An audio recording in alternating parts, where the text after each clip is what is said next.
Hey there, it's Julie Squires. And as I travel across the country, matter of fact, it actually happened today. I was doing a session for a specialty practice, and I asked them, what's difficult for you about veterinary medicine? The first thing that they offered up was clients, difficult clients.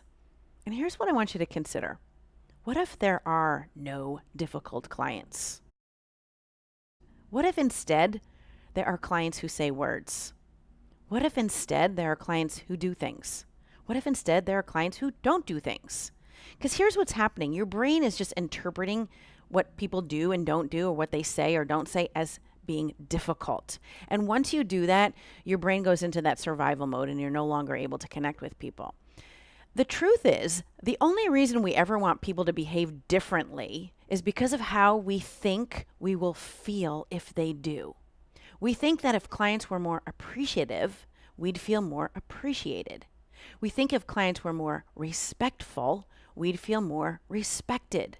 But that's not true, because our emotions, the feeling of appreciation or the feeling of respect, doesn't come from other people's behavior. It comes from what we think about other people's behavior. We are always creating our emotions, not other people. It doesn't matter what they do or don't do. We get to decide what to think about it all. We get to decide how to interpret the world around us. Viktor Frankl said it like this. If you don't know who he was a psychiatrist and also an Auschwitz survivor. And in his best-selling book, Man's Search for Meaning, he said, everything can be taken from a man but one thing, the last of the human freedoms, and that is our ability to choose our own attitude in any given set of circumstances. Essentially to choose our own way. So people can say things like, you only care about the money. People can say things like, you killed my cat. People can say things like, if it didn't cost so much, I wouldn't have to euthanize my dog. They're allowed to say those things all day long. You get to decide how to think about that, how to interpret that.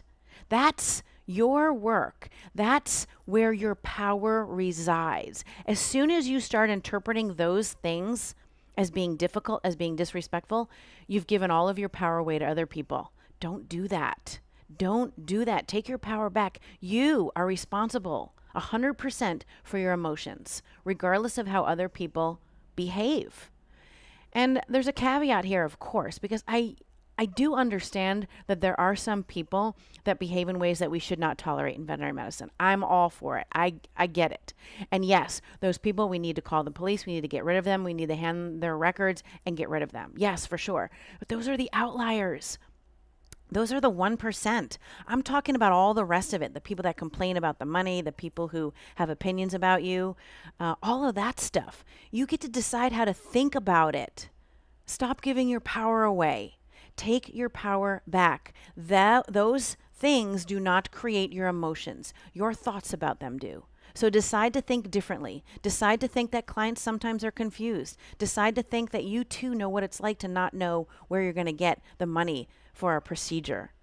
You too get to decide to give people the benefit of the doubt that perhaps they're doing the best they can with what they've got, with what's going on in their world at that moment.